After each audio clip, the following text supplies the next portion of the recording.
আসসালামু আলাইকুম। এ পর্বে মাইক্রোসফট এক্সেলের কয়েকটি টিপস এবং ট্রিক্স দেখাবো। তো আমার প্রথম যে ট্রিক্সটি হচ্ছে এটি ৩ নাম্বার ট্রিক্স।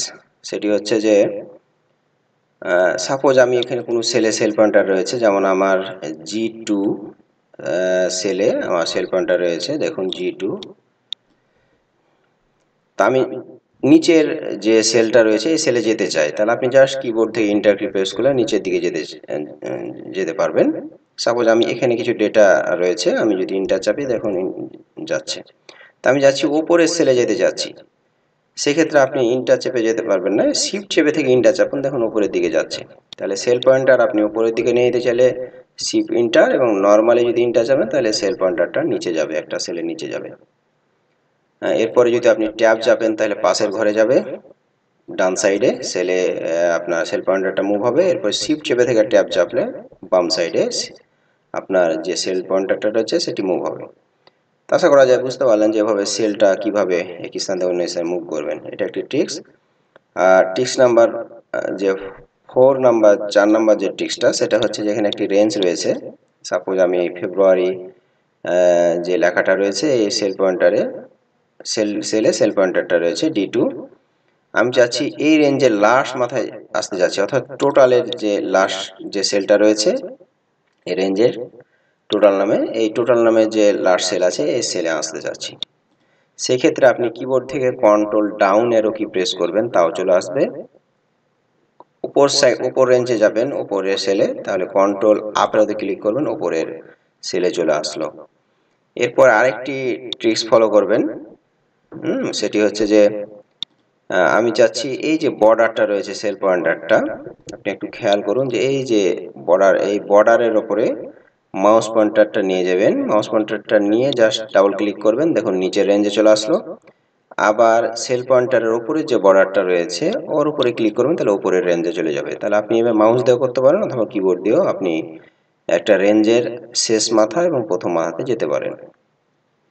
এরপর আমি বাইরে ফাঁকা জায়গাতে যদি সেল পয়েন্টারটা রেখে কন্ট্রোল ডাউন অ্যারো প্রেস করি, তাহলে একবারই একটা ওয়ার্কশিটের লাস্ট সেলে চলে যাবে, যেটা হচ্ছে 10,48,576 নম্বর যে রোটা, এর রোতে চলে গেল। এরপরে কন্ট্রোল আপ অ্যারোতে ক্লিক করলে একবারে প্রথম যে রোটা সেটা চলে যাবে।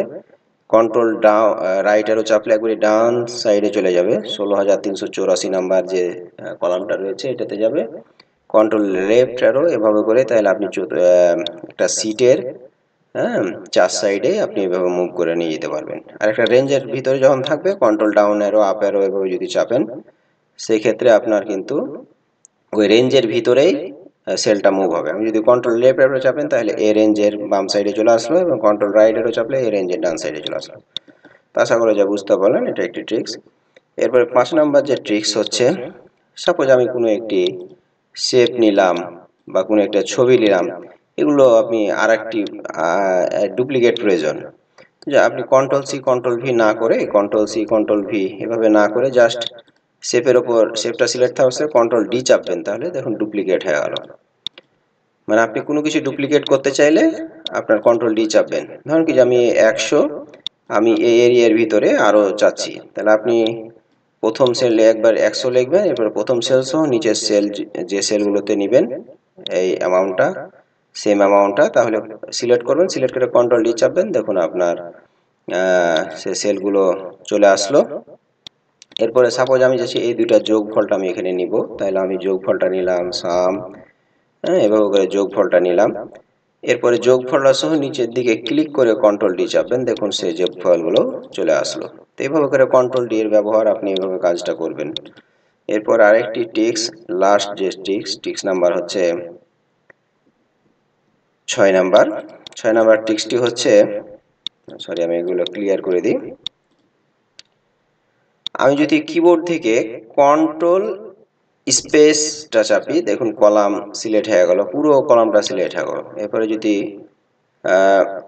শিফট স্পেস চাপি, দেখুন পুরো রোটা সিলেক্ট হয়ে গেল। তাহলে পুরো কলাম যদি সেল পয়েন্টার যে কলামে আছে পুরো কলামটা সিলেক্ট করতে চাইলে কন্ট্রোল স্পেস কিটা প্রেস করবেন। আর আপনি যদি যে সেল পয়েন্টার রয়েছে ওই রোটা সিলেক্ট করতে চাইলে শিফট চেপে থেকে স্পেস চাপবেন। তো আজকে এ পর্যন্ত, পরবর্তী অন্য ট্রিক্স নিয়ে হাজির হব। আসসালামু আলাইকুম।